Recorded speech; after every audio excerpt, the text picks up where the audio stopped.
A little support can help others take a step forward in trying to overcome a terrifying situation. There is now a first-of-its-kind support group in Alabama. Linda Mays found one woman who offers support for those diagnosed with head and neck cancers. Back of the head. Health experts are seeing more images like this, x-rays revealing head and neck tumors. Head and neck cancers are very difficult for patients. We take our mouth and our swallowing so for granted every day, of just the little things of eating and swallowing and chewing. It had a story in there that was so close to mine. Karen Clenny can relate. She felt a pea-sized bump on her neck in 2007, yet a CAT scan and even a needle biopsy uncovered nothing. It wasn't until after surgery to remove the growth that she learned it was stage 4 cancer. There was no big tumor. It was lymph nodes that were swollen, so they biopsied everything and found the primary site on the back of my tongue. 7 weeks of daily cancer treatment started with 3 rounds of chemotherapy. Then I started radiation and had to have a stomach tube, because at some point in radiation treatment in your throat you can no longer swallow. It's very difficult. It's not as much a sore throat as it is a fullness, and the radiation burns the inside of your throat and the outside of your throat.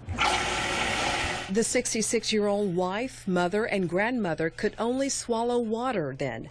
During the last 5 years since treatment, a bottle of water has been a constant companion for her. Clenny lost function of her salivary glands, leaving her mouth dry, limiting the foods she could eat. With asparagus, that might be something I could have. Life is not the same after cancer. Now Clenny is helping others know what to expect during and after a battle with cancer like hers. She started the first Alabama chapter of a national nonprofit organization called SPOHNC. It's Support for People with Oral and Head and Neck Cancer, Inc. It matches survivors with survivors to share information and solutions to common problems such as the inability to chew, gain weight, and even speak. And the first man that I talked to in Indianapolis said, go to a speech therapist. The same muscles you use for swallowing are the same muscles you use for speech. And one of the other people they matched me to said, you need to start eating soup.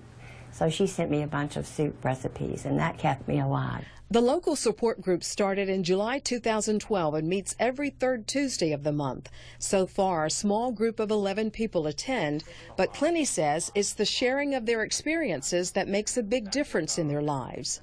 I think at some point, everybody that's gone through this much treatment gets really down and has a hard time because you're so isolated. You're sick a long time, and then when you're beginning to feel better, you still can't do the things you want to do. When you come to the support group, we're encouraging. We don't sit around and talk about our cancer. We talk about what we can do to help someone else. Clenny says she believes it's God's will that her life includes cancer and healing, and now encouraging others. Knowing what to expect helps survivors make better decisions, lifestyle changes, and stay hopeful. Now, the local support group for survivors of oral and head and neck cancer and their families meets every third Tuesday at noon at St. Vincent's Bruno Cancer Center. Now, here's a phone number for more information. It's 205-930-2217. I'm still trying to get my head around the fact that she didn't know she had cancer, even after a needle biopsy, until after she came out of surgery. That's right. The doctor didn't know. The test didn't show signs of a tumor, of cancer. So no, she didn't know. It was stage 4. As she says, there's no stage 5, so it was the worst. Wow. Right. So now she advocates that everyone, you should know the possible signs and symptoms of head and neck cancer, which include a persistent nasal congestion that doesn't improve, a white or red patch in your mouth, a persistent sore throat not relieved by medication. Now, you'll find more of these signs and symptoms on our website at abc3340.com. And reading through them, Pam, I mean, it can be startling. Just to think about it. Some life-saving information. Linda, thank you so much. Certainly. We'll be back with more in a moment.